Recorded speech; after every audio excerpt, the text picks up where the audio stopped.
Take the path of success, the path of truth and justice, which would always lead to true freedom. Good morning to everyone. I am Anushka Tiwari from class 9th A to deliver a speech on this patriotic event, Republic Day. Republic Day, celebrated on January 26, marked the day when India's constitution came into effect in 1950. This historic occasion is honored with cultural programs, parades, and a grand celebration at Kartavya Path, New Delhi. It's a day to remember our freedom fighters and to renew our commitment to a united India. Our constitutions tell us how our country should work. It gives certain basic rights to all the citizens of India which are absent in other countries. An interesting point to know is that our constitution has criticized a lot in the beginning, but Winston Churchill had said that the newly independent India will not be able to survive. But the efforts of Sardar Vallabhbhai Patel and Pandit Jawaharlal Nehru had made the impossible thing possible by bringing all the divided states together. Today is a special day to remember the importance of unity, diversity, brotherhood and equality among all our fellow citizens. Let's join hands in the name of patriotism and celebrate this occasion with immense pride and deep love for a wonderful nation. Thank you. Have a very happy Republic Day to all of you.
वतन मेरे आबाद रहे तू, ऐ वतन वतन मेरे आबाद रहे तू, मैं जहाँ रहूँ जहाँ में याद रहे तू, मैं जहाँ रहूँ जहाँ में याद रहे तू, ऐ वतन मेरे वतन, ऐ वतन मेरे वतन।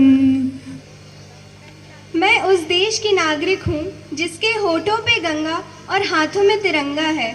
मैं उस देश की नागरिक हूँ जो कभी सत्यम शिवम सुंदरम, तो कभी वंदे मातरम, तो कभी पंजाब सिंध गुजरात मराठा द्रविड़ उत्कल बंग है।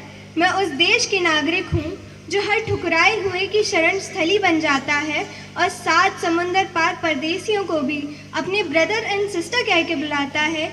यही प्रेम की पूज्य भूमि भारतवर्ष कहलाता है, भारतवर्ष कहलाता है। नमस्कार आप सभी को। मैं अद्विका गुप्ता कक्षा 9 की छात्रा आप सभी के सामने गणतंत्र दिवस के इस पावन अवसर पर अपने विचार व्यक्त करने जा रही हूँ। 26 जनवरी स्वतंत्र भारत के सबसे महत्वपूर्ण पर्वों में से एक। वो संविधान जो 26 जनवरी सन 1950 को लागू हुआ था, वो आज तक हमारे लोकतांत्रिक भारत की नींव है। आज़ादी तो 15 अगस्त 1947 को ही मिल गई थी, मगर हमें आवश्यकता एक ऐसे संविधान की थी जो देश को एकजुट कर रख सके। लेकिन हमें इस दिन को एक छुट्टी के अवसर से थोड़ा आगे बढ़कर सोचना चाहिए, क्योंकि इस दिन भारत एक संप्रभु और लोकतांत्रिक गणराज्य बना था। हमें इसे निहित कर्तव्यों, अधिकारों और संरक्षणों से जोड़कर देखना चाहिए। हमारे भारत में सैकड़ों भाषाएं बोली जाती हैं। कई 100 किलोमीटर पर भाषाएं, संस्कृतियां, परंपराएं बदल जाती हैं, मगर ये संविधान ही है जो हमें जाति, लिंग, धर्म, रंग, रूप आदि के आधार पर भेदभाव ना करने की शिक्षा देता है। आज़ादी के इतने सालों बाद भी हमारा देश कई सारी परेशानियों से गुजर रहा है, जैसे कि अशिक्षा, बेरोजगारी और भ्रष्टाचार। यह सब भारत के विकास के रास्ते में बड़े रोड़े हैं, लेकिन हमें इसे एक छुट्टी के दिन से ज़्यादा आगे बढ़कर सोचना चाहिए और हमें यह कमर कस लेनी है कि भारत के विकास में हम जितनी कोशिशें हो सकती हैं हम उतनी कोशिशें करेंगे, क्योंकि ये एक कभी ख़त्म ना होने वाली रिले रेस जैसी है, जिसका बेटन कुछ सालों में हमारे हाथों में आने वाला है। वतन के जान निसार है, वतन के काम आएंगे, हम इस ज़मीं को एक दिन आसमां बनाएंगे। भारत माता की जय। जय हिंद, जय भारत। धन्यवाद। Many students got 100 marks in computer subject, and it has been going on. Then I thought sometime they need appreciation, they need to be appreciated. Thank you, sir, for the hard work they are putting in. I also expect that you will continue to do well for the students. Give a great hand of applause to sir. And second, Deepal sir.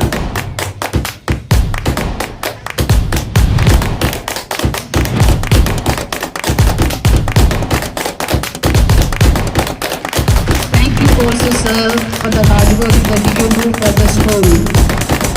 And third, for the first time, I don't think so any other school got 100% in Hindi, that also language and literature.